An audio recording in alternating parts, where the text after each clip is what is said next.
the uh, the leader of members of this committee on this tradition.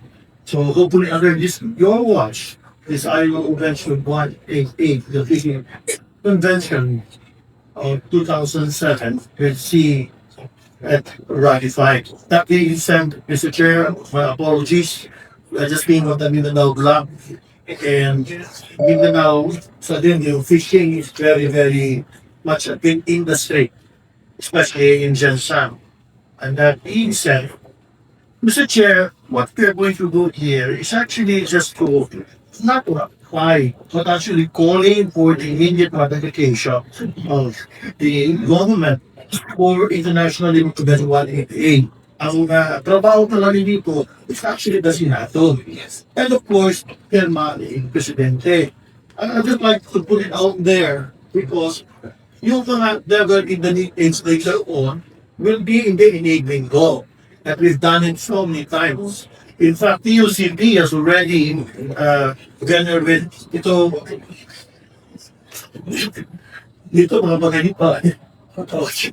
The first termers, but I just like to acknowledge actually is like teachers and bayan because together we actually help 1, 2, 3, 4. Upang ILO Convention, I'm talking about ILO Convention 81, ILO Convention 151. 81 is labor inspection, but 151 is public service, labor law, yung dealing with public workers for Indonesia. In fact, the enabling law authored by, again, with us, is actually the civil service committee. And you have this famous na kasabahay, which is ILO Convention 189, domestic workers, and then enabling law is the kasabahay. I am sure Senator Medina was also a author. And just yesterday, because we also ratified 190 violence and aspects against women in the world of work. So I filed an 18 law and I heard that umbrella party this will also follow soon. And finally, this you must remember, it is also in connection with the fishing industry, Humanitarian Labor Convention 2006. Ito nabuto. But it passed the Magna Carta. We helped pass the Magna Carta for the seafarers. And I guess it will be revised, something to that effect. So this is now in connection with this fishing convention. So Magna Carta that tells you the seafarers, simply lang sinabi daw pala na the fishermen are not actually seafarers. There's unique. Because when you talk about seafarers, it is under MLC 2006, am I correct? So now let's go back to the fishing convention. At this point, I just like to acknowledge our resource person, Nante Manlangit, migrant fisher, and later on, probably I'll stop talking because there is a very nice documentary that we should watch. It tells you how and yung buhay talaga sa usap ng mangingisda or a fisherman na and I hope and I pray and I know there are employers here in the fishers group. I pray that let's have an open mind and this is an ILO convention. We've been doing that all the time. We passed ILO convention. We cannot change an ILO convention. What it does, we have to follow it. What we can do, what we can do once it is ratified, what we can do is enabling law. Just like what we're doing with the world of work, which is the ILO Convention 190.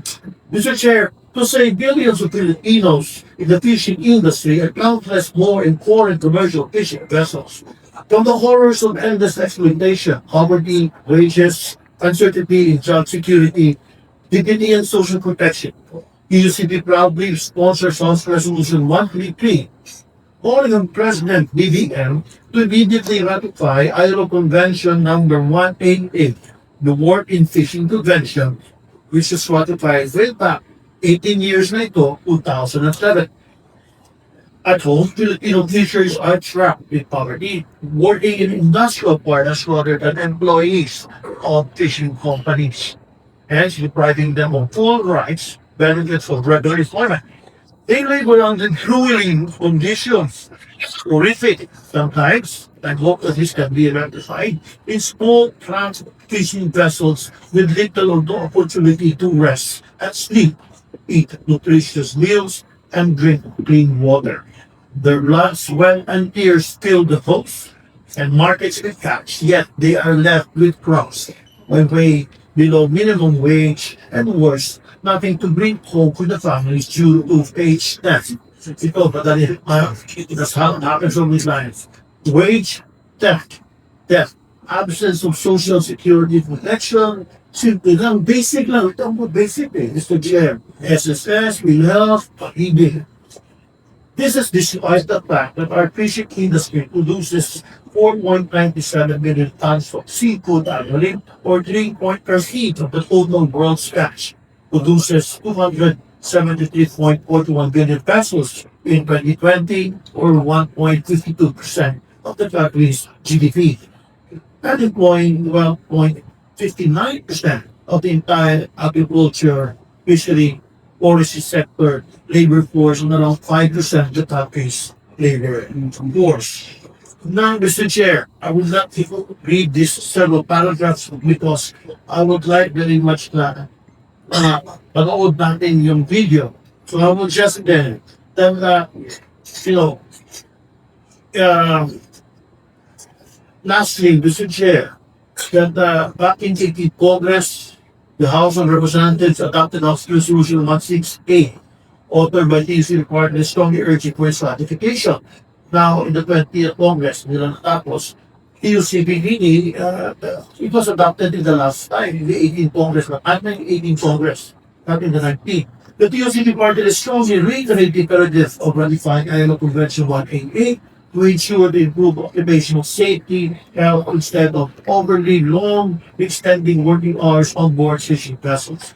Adequate medical care, nutritious food on board, especially for the sick, injured fishers, instead of mere first aid kits with nothing but paracetamol or worse, abandonment, protection of written work agreement, social security rather than obscuring employment relations, perpetuating wage theft, and through non-remittance, etc. Together, let us make history here, and that is my prayer for the immediate ratification of ILO Convention 188, pag-anin na tiyata ito, as a national imperative of our moral duty to ensure that no Filipino fisher ever again set sail without safety and dignity they demand and deserve. Mr. Chair, may we be permitted to show a documentary done by the Environmental Justice Foundation. If you please, Mr. Chair. Yes, please proceed. Doon, pinakamataas na yung 4 na oras na makapagtulog ka. Ang masama pa doon, pag nagkasakit ka, kahit di mo kaya, hirap na hirap ka. Pag di ka magtrabaho, wala ka rin kain, hindi ka pinapakain. Sa tubig lang po, kasi yung sa tubig namin na iniinom namin is yung galing po talaga siya sa aircon, yung turo ng aircon. I just like to say this. All the OFWs natin, yung mga professionals, yung mga health workers, normally we always tell you, and the EFW, where I have the Department of Migrant Workers, I think dalawa talagang klase na OFWs na talagang exploited. And they come home in kabaong and physically abused. Yung domestic workers, the household service workers. Ang pangalawa, na hindi lang well documented yung yung general attendant, yung nasa freezer, yung wala ng dila, wala ng whatever. Wala tayo na-export to taon sa din-export natin, that's related. So lastly lang, itong fishing industry, hindi lang nakatisa. So this is something that we have to address. Again, my prayer lang, let's, hindi to, we cannot ratify where Congress is it's the Senate. It's just a call to approve this resolution. And probably, I know we are also have stakeholders there. Kung meron din na silang concern, then we can talk about it. If ever more ratified, hindi enable law, just like in the seafarers. Seafarers, walang problema. may abuso dyan, may abso also chair. There's the International Transport Federation. They're very well taken care of relatively compared to other OFWs. Yung fishing na talaga po nila. Kawawa. I guess my agent shares. Thank you very much.